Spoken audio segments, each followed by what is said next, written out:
Hello everyone, welcome back to my channel. I hope आप सभी बहुत अच्छे होंगे। तो चलिए बिना टाइम वेस्ट किए बढ़ते हैं आज के टॉपिक की तरफ। आज हम लोग सीखने वाले हैं प्रिपरेशन ऑफ अल्काइल हैलाइड। ठीक है, ये क्या होता है? R bond X। तो इसकी प्रिपरेशन हम किस मेथड से करते हैं? एक तो हम करते हैं एल्केन से, फ्रॉम एल्केन। अब एल्केन से प्रिपरेशन इसका हम कैसे कर सकते हैं? तो एक तो आपका मेथड होता है कि हम डायरेक्ट क्या कर लें, हेलोजिनेशन कर लें। डायरेक्ट एल्केन का हम लोग हेलोजिनेशन प्रोसेस कर लें, डायरेक्ट हेलोजिनेशन। ठीक है, अब ये हेलोजिनेशन का प्रोसेस हम कैसे करते हैं तो इसको हम समझते हैं। जैसे सपोज कीजिए आपने एल्केन ले लिया CH4, ठीक है, यानी मीथेन, प्लस क्लोरीन ले लिया Cl2। इसका हमने रिएक्शन करा दिया, ठीक है, HMU के प्रेजेंस में। ये क्या होता है? फोटोन बोलते हैं इसको, या फिर सनलाइट। इसको आप ये भी यहाँ पर लिख सकते हैं, सनलाइट के प्रेजेंस में हम रिएक्शन करा रहे हैं। ठीक है, तो ये क्या बनेगा?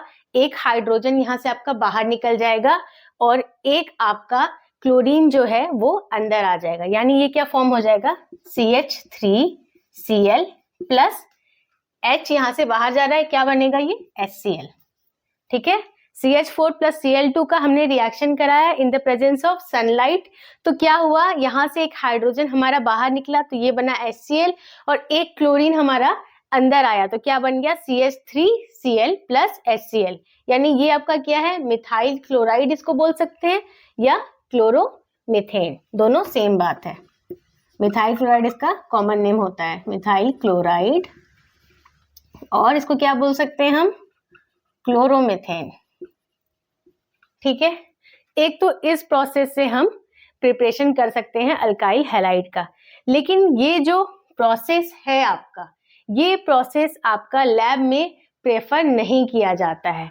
क्यों प्रेफर नहीं किया जाता है? क्योंकि ये प्रोसेस यहीं पर नहीं रुकता है, ये प्रोसेस फर्दर आगे और बढ़ता जाता है। वो मैं आगे आगे आपको बताऊंगी, अभी एक्सप्लेन करूंगी कैसे। इसी वजह से ये प्रोसेस लैब में प्रेफर नहीं होता है, क्योंकि अगर ये प्रोसेस आगे फर्दर बढ़ता चला जाएगा तो हमारा जो एम बनता है कि अल्काइल हैलाइड हमें मिल जाए, वो प्रोसेस हमारा, इस प्रोसेस के थ्रू हमें अल्काइल हैलाइड नहीं मिलेगा। इस प्रोसेस में कई सारे मिक्स्ड प्रोडक्ट्स आपको मिलते हैं। ये जो प्रोसेस है आपका, ये प्रोसेस लैब में प्रेफर नहीं किया जाता है, नॉट प्रेफर्ड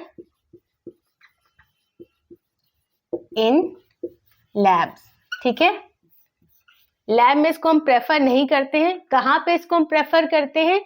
जहां पर बहुत ही ह्यूज अमाउंट में आप इसको बना रहे हो। जैसे कि कोई मैन्युफैक्चरिंग मेथड होता है, इंडस्ट्रियल मेथड होता है, वहां पर हम क्या करते हैं? कुछ स्मॉल क्वांटिटी में हम कोई चीज को नहीं बनाते, हम वहां पर लार्ज क्वांटिटी में, ह्यूज क्वांटिटी में कोई भी रिएक्शन करा रहे होते हैं। तो वहां पर इस प्रोसेस को प्रेफर किया जाता है। कहाँ पे ये प्रेफर किया जाता है? Preferred in large scale. Large scale का मतलब क्या है? या तो ये इंडस्ट्रियल मेथड में यूज होगा, इंडस्ट्रियल मेथड, या फिर इसको हम क्या बोल सकते हैं? Manufacturing method.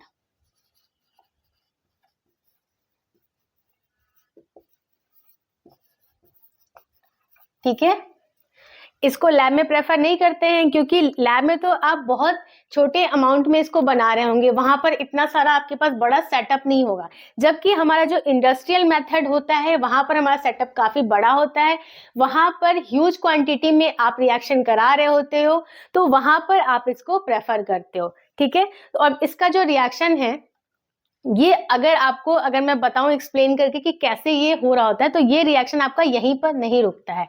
ये मैं रफ करके आपको बता रही हूं आगे।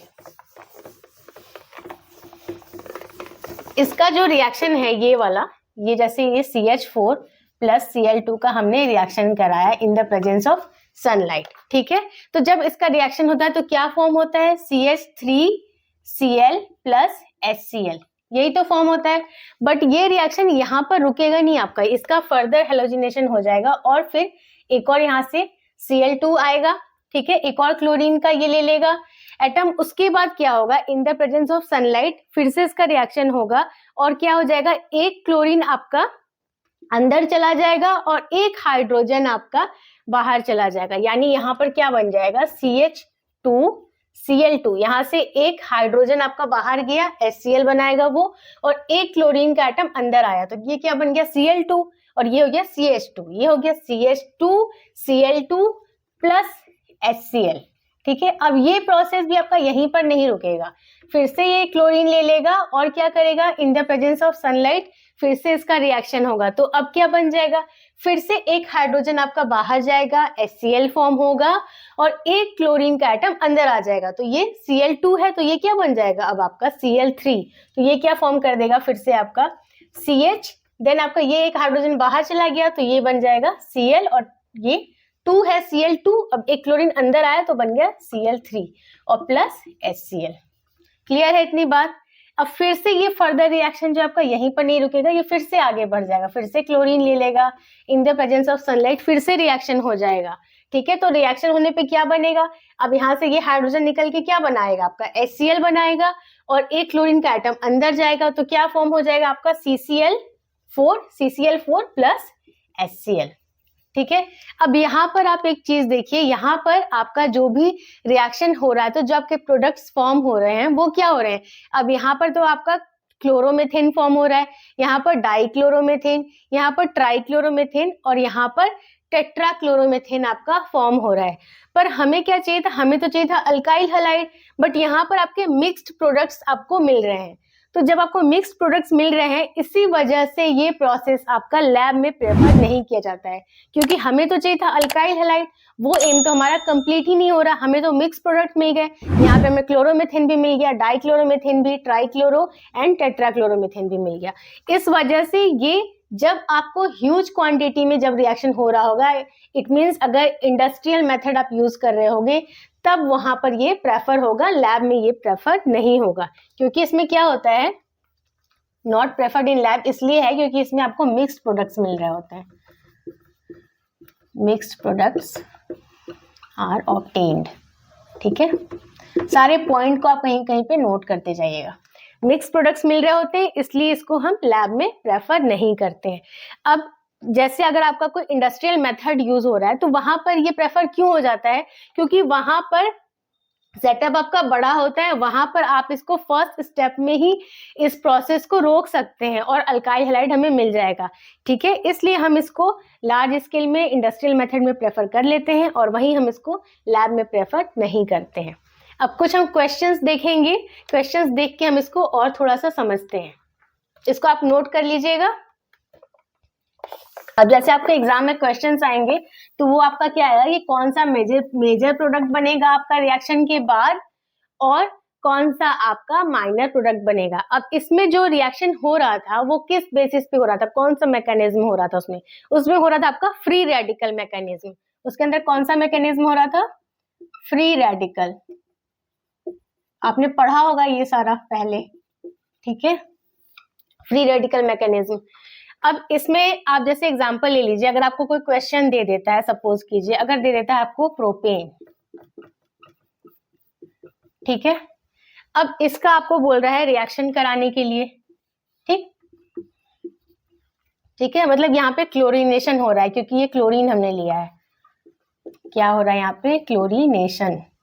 ठीक, अब in the presence of sunlight हमने इसका रिएक्शन कराया, तो यहाँ पर आपको क्वेश्चन ये पूछेगा कि जो आपका प्रोडक्ट आपको मिलेगा उसमें मेजर प्रोडक्ट कौन सा होगा और माइनर प्रोडक्ट आपका कौन सा बनेगा। तो ये अब आप कैसे पता लगाएंगे, अगर आप इसका रिएक्शन कराएंगे तो क्या बन सकता है, CH3 CH, फिर यहाँ पे क्या है CH3 और यहाँ पे हमने लगा दिया क्लोरीन। ठीक, एक तो मान लीजिए ये बन गया, एक मान लीजिए बन जाता है CH3, देन आपका क्या है CH2। ठीक है, यहाँ पर CH3 था, यहाँ हमने लगा दिया CH2Cl, एक बन गया आपका ये प्रोडक्ट। तो आपको पूछे अगर क्वेश्चन में कि कौन सा मेजर प्रोडक्ट है और कौन सा माइनर है आपका, तो आप कैसे इसको पता लगाएंगे, उस चीज को आप समझिए। अब यहाँ पर मैकेनिज्म यूज होता है हमारा फ्री रेडिकल मैकेनिज्म। तो सबसे पहले देखते हैं कि ये वाला जो हमारा कार्बन है ये कितने डिग्री का कार्बन एटम है। तो डिग्री हम कैसे पता लगाते हैं, ये आपको पता होगा, जैसे ये कार्बन है, इस कार्बन से आपका हेलोजन ग्रुप जुड़ा है क्लोरीन, और ये कार्बन अपने अगल बगल में कितने कार्बन एटम से जुड़ा हुआ है उसको चेक करते हैं, वही आपको बताएगा कि इसकी डिग्री कितनी है। तो ये कार्बन अपने अगल बगल में 2 कार्बन एटम से जुड़ा हुआ है, एक ये और एक ये, इट मीन्स इस कार्बन की डिग्री है 2 डिग्री। क्लियर है? इस वाले एग्जाम्पल में हम देखते हैं, अब इसमें हमें डिग्री पता करनी है कार्बन की, तो कैसे पता करते हैं? ये वाला कार्बन है जिससे हेलोजन ग्रुप आपका अटैच हुआ है क्लोरीन, अब ये कार्बन अपने अगल बगल में कितने कार्बन एटम से जुड़ा हुआ है? तो सिर्फ एक कार्बन एटम से जुड़ा हुआ है, इट मीन्स इसकी डिग्री है 1 डिग्री। ठीक है, और जो आपका फ्री रेडिकल मैकेनिज्म होता है उसकी स्टेबिलिटी कैसे हम चेक करते हैं? इसकी स्टेबिलिटी जो होती है वो कैसे चेक करते हैं? 3 डिग्री की स्टेबिलिटी सबसे हाई होती है, देन 2 डिग्री, देन 1 डिग्री, यही आपका चलता है सीक्वेंस। तो यहाँ पर 2 डिग्री जो है और यहाँ पर ये 1 डिग्री है, तो स्टेबिलिटी किसकी हाई होगी? ऑब्वियसली इसकी हाई होगी, इट मीन्स ये आपका दे देगा मेजर प्रोडक्ट और ये वाला आपका देगा माइनर। क्लियर है? ठीक है, अब थोड़ा सा और कॉम्प्लिकेटेड एग्जांपल लेते हैं। अगर वैसा कोई क्वेश्चन आए तब आप कैसे निकालेंगे डिग्री के थ्रू कि कैसे, कौन सा आपका मेजर प्रोडक्ट होगा और कौन सा आपका माइनर प्रोडक्ट होगा। तो इसको आप नोट कर लीजिए, मैं दूसरा आपको एग्जांपल लेके बताती हूँ। नोट कर लिया? अब अगर एक और एग्जांपल अगर ले लेते हैं,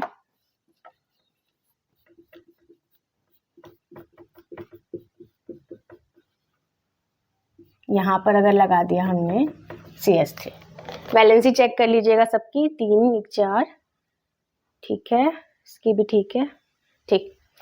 अब अगर इस वाले क्वेश्चन में आपको दे दे कि आपका कौन सा मेजर प्रोडक्ट बनेगा और कौन सा माइनर, तो आप कैसे निकालेंगे? सबसे पहले तो हम चेक करेंगे ना, जैसे हमने देखा था कि किसकी डिग्री हाई होती है, जिसकी डिग्री हाई होती है वो क्या हो जाता है हमारा ज्यादा स्टेबल और वो देता है मेजर प्रोडक्ट। तो हम कैसे चेक करेंगे? अब हमें देखना है डिग्री, तो इस कार्बन की कितनी डिग्री है? ये वाला कार्बन अपने अगल बगल में कितने कार्बन एटम से जुड़ा है? 1 से जुड़ा है, तो इट मीन्स ये 1 डिग्री है।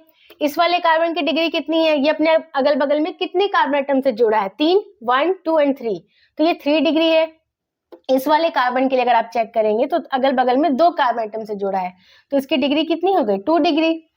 ये वाला जो कार्बन एटम है आपका, ये अपने बगल में सिर्फ एक कार्बन एटम से जुड़ा है, तो ये 1 डिग्री है। ये वाला कार्बन सिर्फ एक कार्बन एटम से जुड़ा है, तो ये भी 1 डिग्री कार्बन है। क्लियर है इतनी बात? अब अगर हम इसका रिएक्शन कराते हैं सपोज कीजिए, तो क्या फॉर्म होगा? अब जो हमने रूल पढ़ा था उसके अकॉर्डिंग जिसकी डिग्री हाई होती है वही मेजर प्रोडक्ट देता है, तो हमें क्या बनाना चाहिए था? हमें ये बनाना चाहिए था CH3, देन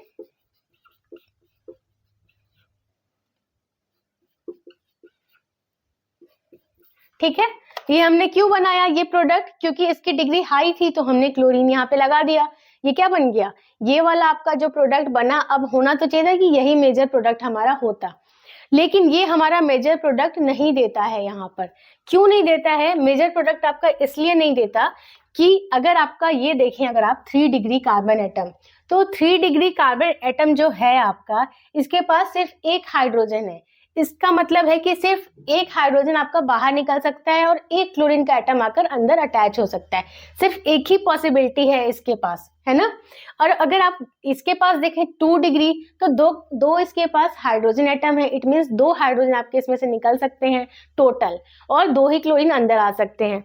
बट अगर आप यहाँ पर देखें 1 डिग्री कार्बन एटम के पास, तो इसके पास 3 है, इसके पास भी 3 है और इसके पास भी 3 है। इट मीन्स जो 1 डिग्री कार्बन एटम है उसके पास टोटल 9 तरीके हैं। इसके पास भी 3 तरीके हैं, इसके पास भी 3 और इसके पास भी 3। टोटल अगर आप देखें तो 9 तरीके हैं इसके पास हाइड्रोजन को बाहर निकालने के और क्लोरीन को अंदर अटैच करने के। तो जो 1 डिग्री कार्बन एटम है इसके पास 9 तरीके हैं। इसका मतलब ये 9 तरीके से हाइड्रोजन को बाहर भी निकाल सकता है, अंदर भी क्लोरीन को अटैच कर सकता है। इसलिए ये जो है इसके चांसेस ज्यादा हैं मेजर प्रोडक्ट देने के। इस तरीके से भी इसको निकालना पड़ता है। इसीलिए मैंने बोला था कि जैसे आपने 11th में पढ़ा होगा फ्री रेडिकल मैकेनिज्म, आपने काफी सारी चीजें पढ़ी होगी उसके अंदर, स्टेबिलिटी, रिएक्टिविटी, उसके अकॉर्डिंग हमें पता लगता है कि कितने total number of hydrogen atom है, कौन सी डिग्री है, कौन सी डिग्री में पॉसिबिलिटी ज्यादा हो रही है आपके स्टेबल होने की। अगर वो वीडियो आपको चाहिए होगा तो मैं सेपरेट वीडियो आपको बना दूंगी, आप मुझे कमेंट सेक्शन में बता दीजिएगा। अगर किसी ने नहीं पढ़ा है, किसी का टॉपिक ये क्लियर नहीं है स्टेबिलिटी और रिएक्टिविटी का, तो आप प्लीज मुझे कमेंट सेक्शन में मेंशन कर दीजिएगा।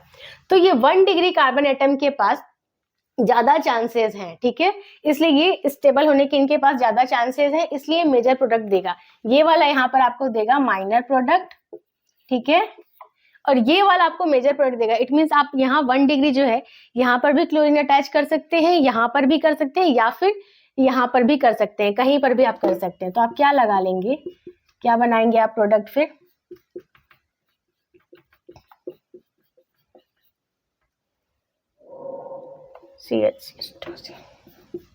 ठीक है।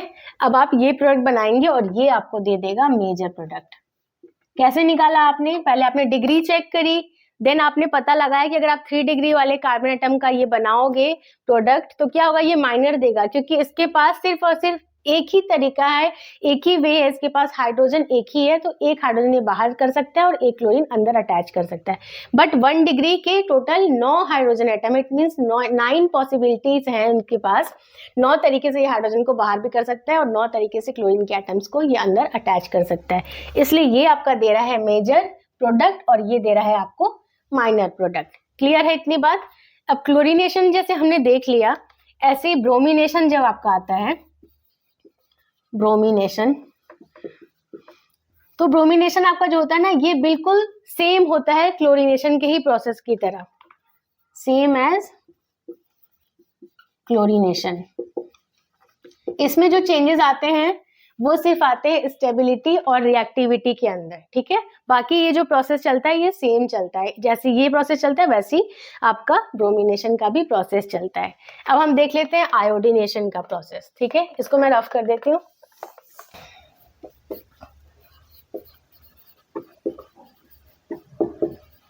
ठीक है, इसमें क्या होता है, जैसे आपने देखा था हम क्या करते हैं, एल्कीन अगर हमने लिया, सपोज कीजिए CH4, ठीक है, इसका हमने रिएक्शन कराया, जैसे क्लोरीन में हमने कराया था Cl2 लेके, अब आयोडीन है तो हमने I2 ले लिया, in the presence of sunlight हमने इसका रिएक्शन कराया, तो क्या बन जाएगा, सेम यहाँ पर भी वही कहानी होगी, CH3I यहाँ पे बन जाएगा, और क्या बन जाएगा, यहाँ पर HI बन जाएगा, ठीक है, यही तो होता है।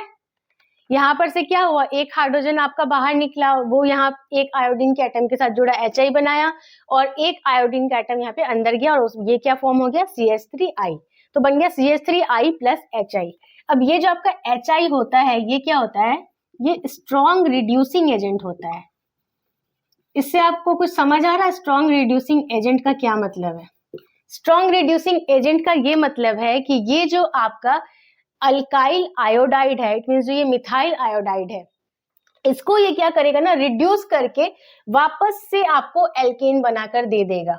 यहां से इसका जो प्रोसेस चला था तो ऑक्सीडेशन हुआ था, but due to this HI, ये HI आपका स्ट्रॉन्ग रिड्यूसिंग एजेंट है, तो ये क्या करेगा, CH3I का रिडक्शन कर देगा, इसको रिड्यूस करके वापस इसको एल्केन बना देगा।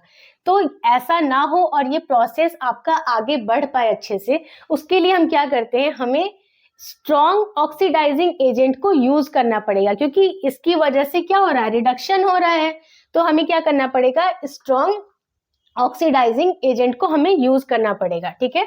तो स्ट्रॉन्ग ऑक्सीडाइजिंग एजेंट आप 2 तरीके का यूज करते हैं, कौन कौन सा, यहाँ पर मैं लिख देती हूँ। स्ट्रॉन्ग ऑक्सीडाइजिंग एजेंट को आपको यूज करना पड़ेगा क्योंकि यहाँ पर रिडक्शन हो रहा है, तो कौन कौन सा आप स्ट्रॉन्ग ऑक्सीडाइजिंग एजेंट यूज कर सकते हैं। एक तो आप कर सकते हैं कंसंट्रेटेड आपका HNO3, ठीक है, किस फॉर्म में होना चाहिए, कंसंट्रेटेड, और एक आप यूज कर सकते हैं HiO3, ये भी कंसंट्रेटेड होना चाहिए, ठीक है।